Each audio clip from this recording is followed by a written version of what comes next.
Goeiemôre en welkom by vanoggend se erediens. Ek wil graag vanoggend julle groet met die woorde van Psalm 23. Ek lees vir ons. Die Here is my herder. Ek kom niks kort nie. Hy laat my rus in groen weivelde. Hy bring my by waters waar daar vrede is. Hy gee my nuwe krag. Hy lei my op die regte paaie tot die eer van sy naam. Selfs al gaan ek deur donker dieptes, sal ek nie bang wees nie, want U is by my. In U hande is ek veilig. U laat my by 'n feesmaal aansit, terwyl my teestanders moet toekyk. U ontvang my soos 'n eregas. Ek word oorlaai met hartlikheid. Die Here groet julle en hy sê, U goedheid en liefde sal my lewe lank by my bly. En ek sal tuis wees in die huis van die Here tot in lengte van dae. Nou, ons teksvers vir vanoggend is Johannes 10 vers 1 tot 11. Ek lees dit vir ons uit die 1983 vertaling.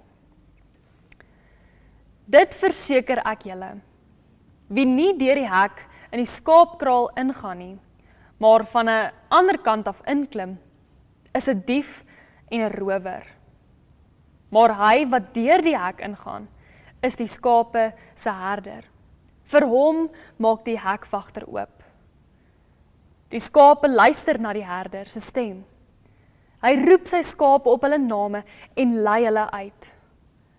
Wanneer hy al sy skape uitgebring het, loop hy voor hulle uit en die skape volg hom, omdat hulle sy stem ken. Hulle sal nooit 'n vreemde volg nie, maar van hom af weghardloop, omdat hulle nie die stem van vreemdes ken nie. Deur hierdie beeld het Jesus met hulle gepraat, maar hulle het nie verstaan wat dit was, wat hy vir hulle wou sê nie. Toe het Jesus verder gesê, dit verseker ek julle, ek is die ingang vir die skape.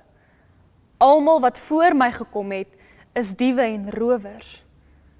Maar die skape het nie na hulle geluister nie. Ek is die ingang. As iemand deur my ingaan, sal hy gered word. Hy sal in en uitgaan en veiding kry. 'n Dief kom net, steel en slag en uitroei. Ek het gekom sodat hulle die lewe kan hê en dit in oorvloed. Ek is die goeie herder. Die goeie herder lê sy lewe af vir die skape. Net tot sover. Nou vanoggend wil ek begin met die woorde wêreldvrede. En as ek nou vir jou kon vra, wat beteken dit vir jou of watter indruk kry jy as ek praat oor wêreldvrede? Dan dink ek, nie een van ons sal dieselfde antwoord hê nie. Ek dink ons kan ook vir mekaar sê, wêreldvrede is te goed om waar te wees. Nou, as ons nou vanoggend se skriflesing kyk, dan sien ons hierdie mooi beeld van 'n herder en sy skape, en ons ken iets van hierdie beeld. Ek dink hierdie beeld is redelik bekend onder die kerk en in die wêreld. En vir interessantheid wonder ek, as ek vanoggend vir jou sou vra, watter prentjie kom by jou op as jy hierdie metafoor hoor of hierdie beeld hoor, dan is dit redelik eenvoudig. 'n Herder en sy skape. Maar ek dink as ons nou eerlik met mekaar sou wees, dan moet ons ook sê, ons het nie die vaagste benul wat dit beteken nie.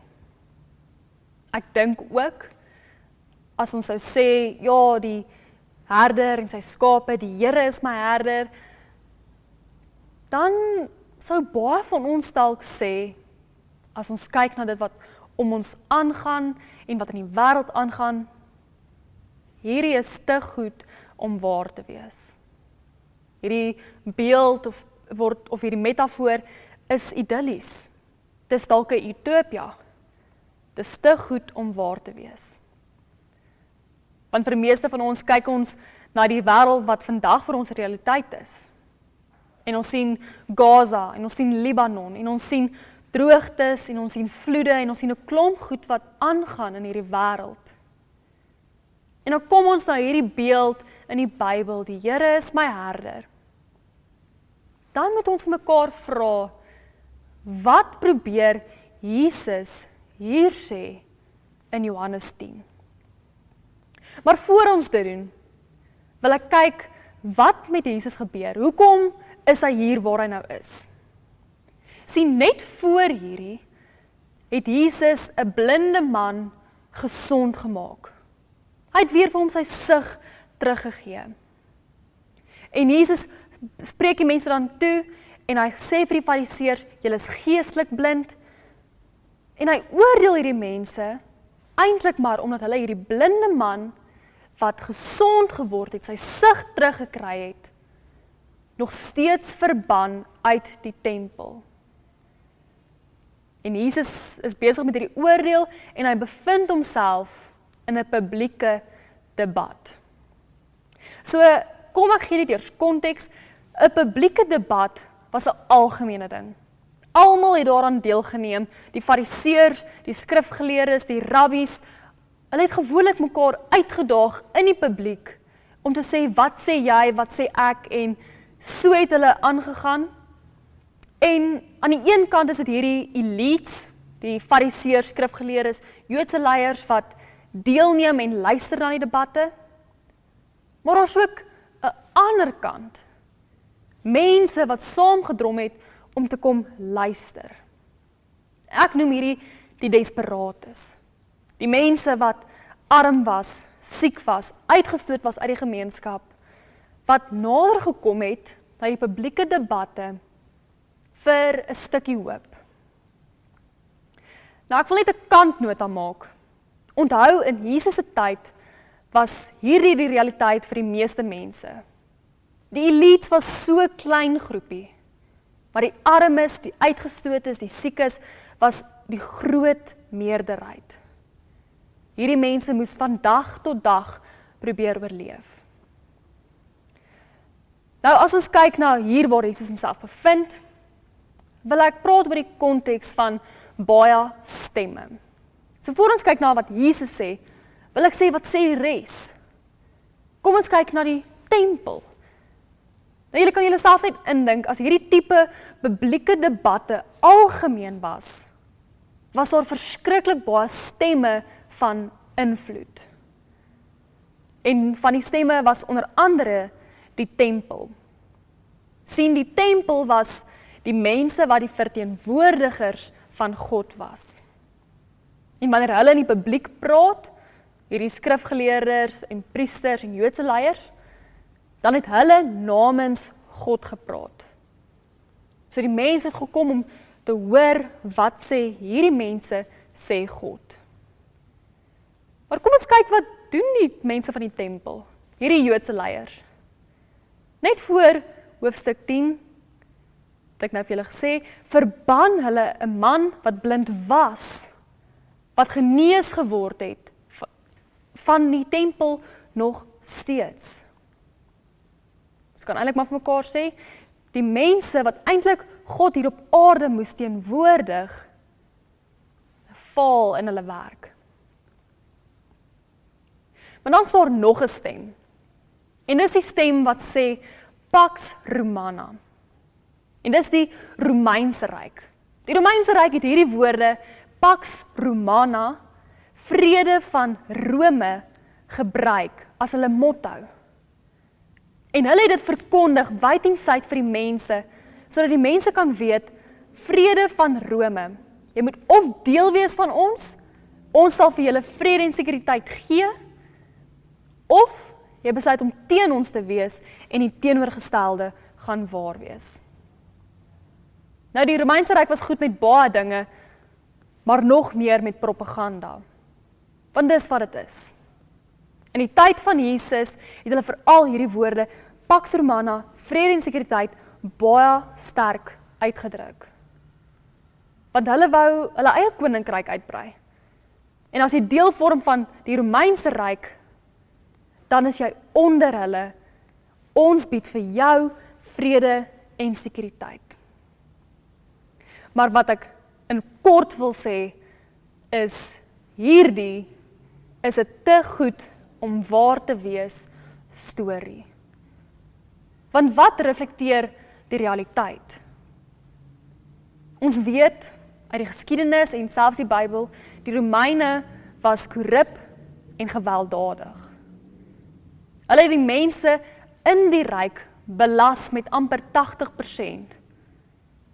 Dit het gelei dat hierdie mense arm word.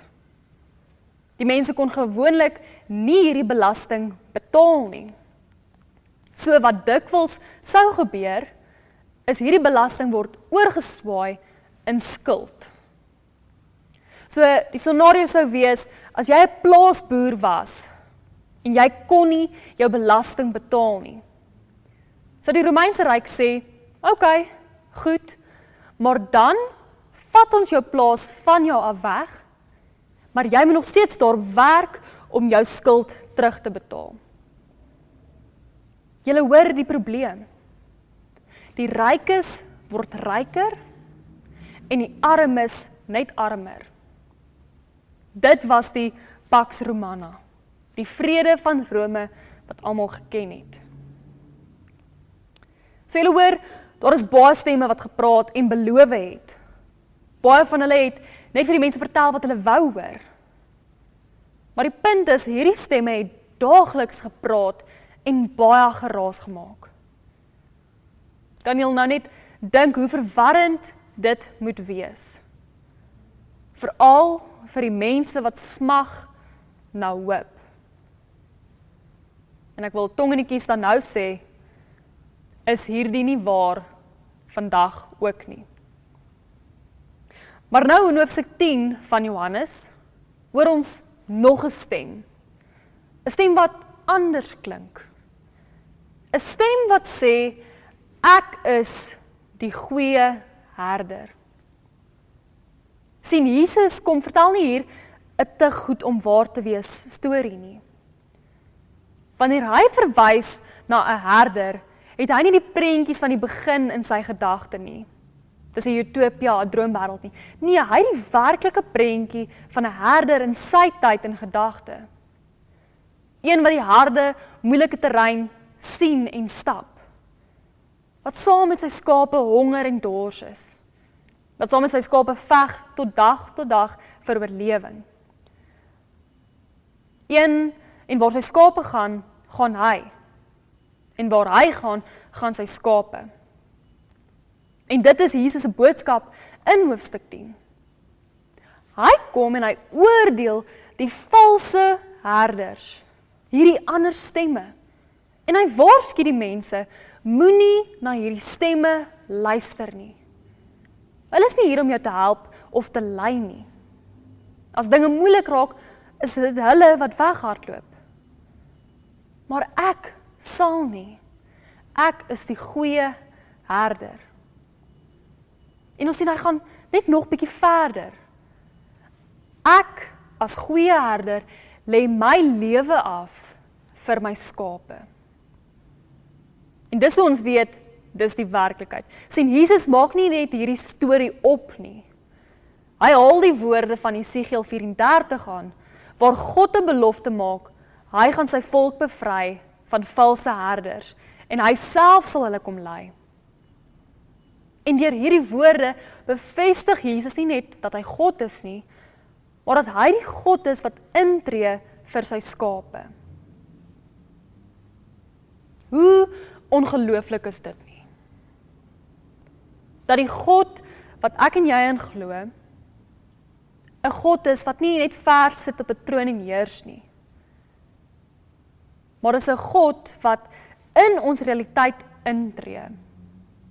Beleef wat dit is om swaar te kry, wat dit is om honger en dors te wees, wat dit is om misbruik te word, ingedoen te word, om voorgelieg en bedrieg te word, ons seer te ken. Ons weet, hy het homself nie eers gespaar van die dood nie. sien Jesus ken die skape. Hy tree in hulle realiteit in en stap die pad van lewe saam met hulle. Nou ek wil afsluit met die volgende vraag. En ek wil jou los met hierdie idee, hierdie vraag. As jy vandag na die nuus kyk, of daar waar jy gaan, verskillende stories en ervarings hoor en beleef, wil ek hê, jy moet jouself vra, wil ek na die stem luister van die herder en hom volg? Of is ek gemaklik met die stemme waaraan ek reeds gewoond is? Al weet ek hulle versprei net te goed om waar te wees stories. Kom ons bid saam. Here Jesus, ons goeie herder. Dankie dat ons kan weet, U is die een wat saam met ons is. Saam met ons hierdie pad stap. U is die een wat by ons betrokke is in ons realiteit. Here, vanoggend is ons dankbaar om te weet, U is die een wat ons lei en saam met ons is. Maar Here, ons wil vra dat U ons oë sal oopmaak om dit raak te sien. Ons bid dit alles in U naam alleen. Amen.